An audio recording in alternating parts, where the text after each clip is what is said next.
The unfortunate truth is this: Islam has been going country to country for decades, wiping out their own cultures. What makes you think we're different? If we allow this, if we continue to allow this invasion, what makes you think they're not going to wipe out your culture? The Islamic State justifies the destruction of cultural heritage sites because, according to them, there is a great importance in establishing monotheism and eliminating polytheism. Monotheism is where everybody thinks the same thing. Polytheism is where people have different beliefs and they live amongst each other. The Islamic State views the destruction of historical and cultural heritage sites as being in accordance with Sunni Islamic traditions.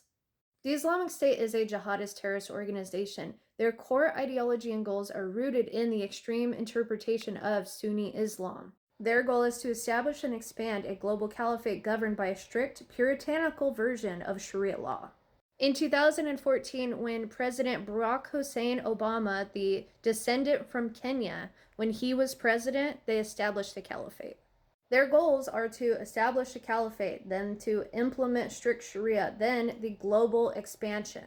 So after they establish a caliphate, the next move is to implement strict Sharia law like they did in Iran.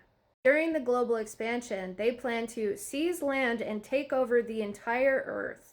And naturally, in Abrahamic mythology, you have the end times prophecy. In 2014 and 2015, the Islamic State was very active. They were going country to country. They were destroying churches, monasteries. They were destroying ancient sites.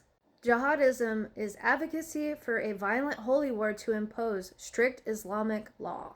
How do you think that they treat non-Muslims? Well, there are thousands of reports of churches and schools being burned. There are reports of mob violence in their countries against people who are non-Muslim. When we look at Christians being killed for faith-related reasons in Muslim-majority countries, we see there's an average annual rate of 4,500 to 5,900 people being unalived for being Christian. 80 to 90% are occurring in Muslim countries. From 2015 to 2025, there's been an estimated 50 to 60,000 Christians that have been unalived by Muslims. Now, obviously, all Muslims are not jihadists, but there's an estimated 40 to 45 million Muslim people in Europe already. There are 55 to 60 million Muslims living in the West right now. I'm not saying that they are all jihadists, but I will tell you that if the jihadists do something, the Muslims are going to allow it because their religion tells them to. Muslim countries, on the other hand, have highly restrictive immigration and citizenship policies. Muslim nations prioritize temporary labor migration while maintaining strict barriers to long-term settlement and naturalization, and they do this to preserve their culture.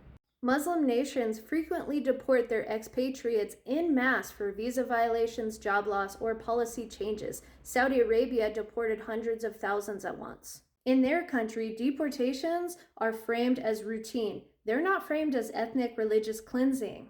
They don't have leftists telling them that. The Christians that are living in their countries face persecution and violence. Here's a list of the top 10 Muslim countries that participate in Muslim extremism. Naturally, Somalia is at the top of the list. In Saudi Arabia, they ban public non-Muslim worship and churches are illegal. In countries like Pakistan and Egypt, mob violence is common. Countries like Afghanistan, Yemen, and Somalia, it's an extreme risk. Converts hide faith or they flee. There are about 2 to 3 million people from those hostile countries that are surrounding us right now. That number grew significantly under the Biden regime. We simply cannot continue to allow this. We must protect our cultures. Remigration is completely normal. They are trying to frame this as extreme. That way you don't see the real extremism that is happening right in front of your face. Here's some of their own culture that they decided to wipe out and replace with all black. Perfect for communism. We will no longer allow this. Please leave in peace.